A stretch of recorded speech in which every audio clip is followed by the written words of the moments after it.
Amanda Bobbitt here, and today I'm so excited. I have a gentleman that I'm so honored to be able to interview, Dr. Horst Filzer. Now, Dr. Horst Filzer is the medical advisor behind Enagic. And so, Dr. Filzer, would you mind telling me a little bit of background on where you came from, how you got into Enagic, and your education? Well, let's say I'm an immigrant to this country. I was born in Poland and lived in Germany until I was 16, and then arrived in Fargo, North Dakota, of all places, which was quite the culture shock. But I graduated from college in North Dakota, University of North Dakota, and went to medical school in Boston at Harvard. And basically, once I started there, I did my internship and residency there, my fellowship there. And I did serve for 2 years in the Republic of Vietnam. And when I finished in 1973, I became the assistant director of the Department of Surgery at the Cambridge Hospital, and basically stayed there my entire surgical career until I was 65, which was a few years ago, and retired. And I had bought some property in Arizona, northern Arizona, and decided to retire there. As soon as I retired, I found out that it's not what it's cracked up to be. I was restless, so I went back and practiced surgery in Bullhead City, in the area, for about 3 years, and then actually for health reasons. I had a disc in my neck and stuff. I stopped doing surgery. I now am a wound care doctor. I'm the director of the Wound Care Center for Western Arizona Regional Medical Center. And I came upon Kangen water quite by accident. I had done an aortic aneurysm operation on a man who turned out to be at the University of North Dakota the same year I was. I didn't know him, but we sort of had a bond. And he lived in Las Vegas. I wanted him to stay in the area for a few days after the surgery, so I let him stay at my house. And he brought this machine to my house, and I said, "What the hell is this?" And he hooked it up, and he gave me some of that water to drink. And not being really into water, it amazed me. It had a different feel to it. It had a different mouth feel. It went down easier. It also didn't seem to bloat a person. You could drink quite a large volume of it. And so I inquired about it. The rest is kind of history. I got interested in it because I could see that it had an effect. I didn't know anything about it over the long term, but I bought a machine. And not with the intention to be a salesperson or anything like that, but I met several people. They said, "Well, Doc, you ought to maybe make a DVD or something to see, that you can convince other people to use the machine, buy the machine." So I did. And much to my surprise, people liked it. And then I met Fred, I think, about 2008, 2009. And went to one of the CYL meetings, and then they asked me if I'd be interested to be the medical advisor. They had Dr. Shinya, who actually is an internationally famous surgeon, and I actually knew him, as their advisor, and they said, "Well, gee, it'd be great company, and I mean, highly respected man." Mm-hmm. And that's what I've been doing ever since for Enagic, but I still work full-time as a wound care doctor, and I actually like it very much. Awesome. Well, we definitely appreciate everything you do in Enagic and for the community and the world as well. So thank you for that. So today I've got some questions that I want to ask Dr. Filzer. And so the first question that we get from a lot of people would be, how does Kangen water affect the pH of the stomach? It actually doesn't. It doesn't? No. Look, the pH of the stomach at rest is around 3.5 to 4. There's virtually no free acid in the resting stomach because the resting stomach is covered with a mucus coating, and it takes certain stimuli for the stomach to secrete acid, the most powerful of which is meat and is a powerful stimulus. When you put that in your stomach, the stomach secretes acid. If you drink water, Kangen water or any water, it will not create an acid response because that's just not necessary, right? It doesn't have to digest anything. Also, Kangen water is much more absorbed in the antrum than ordinary water, so it's actually absorbed from the stomach. So when you drink a glass of Kangen water, that goes right into your bloodstream and is absorbed, that way, with virtually no change in the pH. Wow. So would you say it'd be better for you to drink water on an empty stomach then to get the full benefits? Yeah, I think if you mix it with a meal and so on, then of course, of necessity, there's acid in the stomach, and certainly if there's a high acid level, remember, the Kangen water is not a stable compound, so it doesn't take very much to neutralize it, not very much acid. So generally, it's best to drink it, on an empty stomach. Well, great. Thank you for clearing that up. So, a lot of people, when you go online, there's some so-called experts online that say, oh, you got to be careful. You're going to get too alkaline from drinking that water. It can throw your whole body's pH off balance. So, can you speak a little bit on that regards? Okay. Let's talk about the osmolality or the concentration of sodium specifically in the plasma. It's around 140 milliequivalents of sodium. Okay.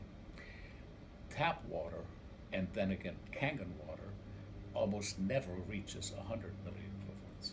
So the water you drink is hypotonic, in other words, has less concentration of sodium than your plasma. So the more you drink of that, the more you're likely to dilute your plasma or serum sodium. When that reaches around 120 milliequivalents, symptoms and problems appear. Cardiac instability and arrhythmia, seizure disorders, and you can actually kill yourself with it. Water intoxication, that's what it is called. So before your pH would even change remotely, you'd be dead of water intoxication, Right. without any alteration of the pH. Also remember that your lungs and your kidneys can concentrate urine or exhale extra CO2 so that the pH balance is maintained. Okay. And some people will say, well, what about the blood pH?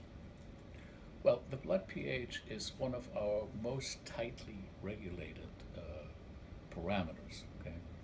And because Kangen water has a pH balancing property through its ORP and its electrical activity, it can neutralize or reduce acidic pH. But to make it alkaline, it never gets quite up that high. It just hasn't got that ability because the body can blow off the carbon dioxide or concentrate the pH through the urine. The other thing is Kangen water is unstable. From the moment you get it into your glass, it starts to decay in electrical activity. That's why it's best drunk right out of the machine. Mm-hmm. It will last for a couple days or so, but the ORP will drop steadily, and then of course you lose the benefit. But in some respects, that is a good thing.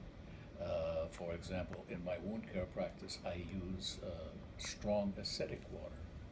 Now, when I put that on a wound, it won't do any tissue damage. It'll kill all the germs on the surface, but it won't do any tissue damage. Whereas a compound like Kangen solution, which is a hypochlorous acid, over time will do tissue damage and really be a problem. You can't use it for over a long period of time. Wow.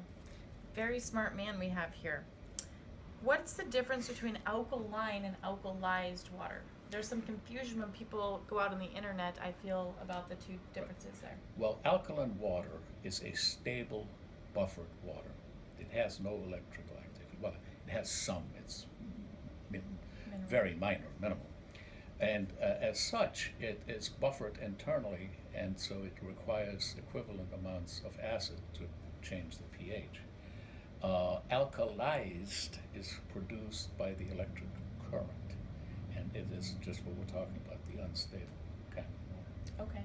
is it possible that if someone were to make their own alkaline water, let's say they put a lot of baking soda or other forms of chemicals in their water, could they in fact become too alkaline from that type of water? Yes. Yes. There used to be a thing called the milk alkali syndrome in the days when peptic ulcers were treated with antacids and with milk and cream, so-called sippy diet, before we had H2 blockers and other proton pump inhibitors and so on to reduce acid. And people would be taking huge amounts of calcium carbonate and all kinds of alkali, and the next thing you know, their pH would creep up to 7.6. They got into trouble. Wow. Yeah. And so because this is alkalized for electricity, we're not adding things, there's no concern about over alkaline in your Correct. body. Exactly. Awesome. Great. And women that are pregnant, I know when I went through my 2 pregnancies, I had such a benefit from drinking the water. Is it okay if pregnant women drink Kangen water? Well, you just told us. I know, but we have the medical advisor here. Oh, absolutely. There's Awesome. no downside to that. I'm not, you know, we sort of say infants don't need it because they are so perfect, and their metabolism is governed by these huge factors, maternal factors, immune factors they get from the mother, and so on. By the time they get to be toddlers, maybe then they might benefit, but it would be unnecessary before that. And again, once they walk around, once they're active, there's no downside to giving them the water. Awesome. Good. Kidney issues. Some people are going to be taking diuretics, or maybe they have one kidney that's not functioning. Is it okay for them to drink the Kangen water? You must remember that most of all, Kangen water is water, okay? And everybody needs to drink water. People with kidney issues, specifically chronic kidney failure, like there's 5 stages of it, where you start having slight impairment of your kidney function to the point where you can't have any functioning kidney residue at all. And here the caveat is that you have to watch your volume. A sick kidney with a low glomerular filtration rate can only filter so much urine. So if you overpower the filtration rate with an excessive amount of fluid, you're going to get into trouble. You're going to get into heart failure and so on. So it's not the water, it's the volume. Right. People on dialysis can drink Kangen water. In fact, there's a pretty good theoretical benefit. Actually, not theoretical, a real benefit, because the water is able to adjust pH. Chronically acidic people, like in renal failure, benefit from that, and it improves their sort of general sense of well-being. Doesn't cure the disease, but it makes them a little better. In some places, they have been using ionized alkaline water in the dialysis bath in conjunction with the minerals that get put in there to dialyze people, and they seem to get better dialysis runs for the patients with that. Wow, that would be fantastic if we had something in the US that was doing that. All right. What about the benefits of people that are on chemotherapy? Well, I want to make it clear, I am not saying that Kangen water has a direct benefit on chemotherapy per se. However, there used to be this business that because antioxidants shouldn't be used and so on, that people would dissuade people on chemo from drinking Kangen water, and that's patently false. Those studies have been done. You can take antioxidants and not affect chemotherapy. I have found empirically, I have a large number of patients, primarily women, because we have a fairly active cancer center where I work, and we have a lot of breast cancer. And these ladies, depending upon what stage they have, they may get chemo, they may get radiation, they may get both. Now, when you give these folks Kangen water steadily every day, and they drink it, they have less nausea, vomiting, and side effects from the chemo. And this is, I haven't done a formal study, but this has been told to me by innumerable patients. And so again, there's no downside to it. You've got to drink something. why not drink something that make you feel better? And then on the radiation side, I see a lot of women who are fair-skinned, and the fairer your skin is, it's just like the sun. You shouldn't go out in the sun. Radiation affects you. They come in, they have these burns on the chest wall. They're painful, sometimes even blisters. You take that strong alkaline water, 11.5 pH, put a towel on it, put it on the chest wall. It's amazing how quickly it relieves the discomfort. And they can go on and tolerate and finish their course, whereas otherwise they might not get the full benefit of the radiation. Wow, that's powerful. What about people with inflammation in their bodies? A lot of people, maybe they have the itises, the arthritis, bursitis, tendinitis, those type of things. I've noticed just from giving out the water that these people get a tremendous benefit. Can you explain why that might be? Well, we have recently, on behalf of Kangen USA, done some studies. First in tissue culture, human red cells and human white cell tissue culture, and have demonstrated there is indeed a significant antioxidant effect to the water. One of the problems with prior claims about that was that we couldn't prove it because there were limits to the testing modalities.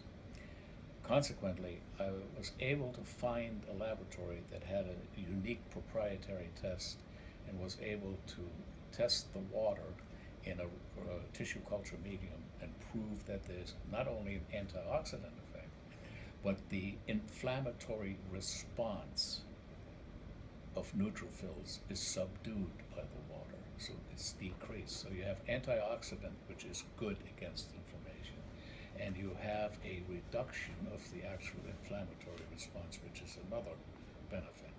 So, we need to do actual studies on people and prove that it in fact it does.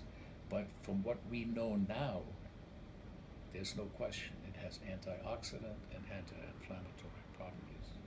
We've done a study with 13 participants who were exercised heavily while drinking regular water over a 3-week period, and then drinking Kangen water over a 3-week period.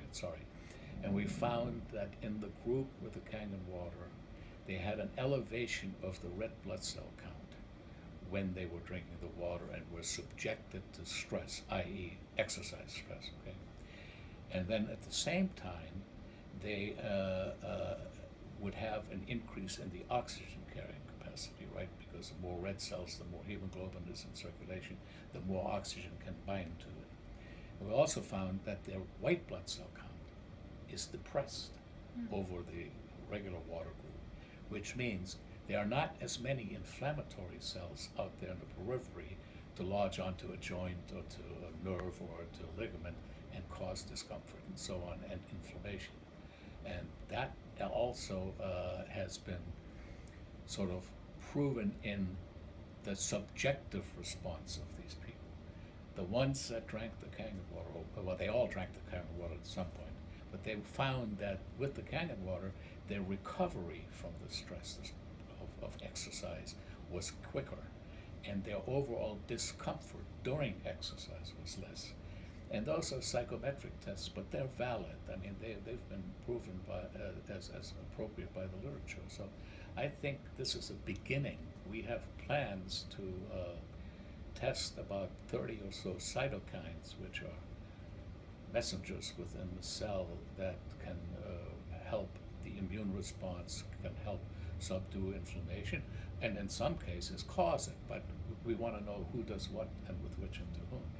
Wow. When you do research Kangen water, there's one site in particular. It's Chem1. It's this gentleman, snake oil on tap. And I feel like I've lost a lot of people to that internet and this gentleman making very untrue claims out there on this water. Do you know what one I'm talking about out there and what he's saying? Yeah, I don't want to insult anybody, but the man is a dolt. The claims he's making, he starts out by saying water cannot be ionized. Well, look, yes, H2O, 100% pure, distilled water can't be ionized. Actually, what happens when you pass an electric current, you get hydrogen and oxygen. But there is no such thing as that kind of water on the planet. All water has minerals, and seawater has horrendous amount, but fresh water even, and so therefore it can be ionized, and minimal amounts of hydrogen are produced, but the main thing is that you've got a lot of negative and positive ions floating around whichever end of the electrode you're on, So he's really, Well, I don't want to get into name calling and stuff, but suffice it to say, he got fired from his university post. well, that's good to know. Thank you for clearing that up. Well, thank you, Dr. Filzer, for being with me today. I'm excited for everybody to see this this video here, add some more value to people's lives. So thank you again, Dr. Filzer. Appreciate you. My pleasure.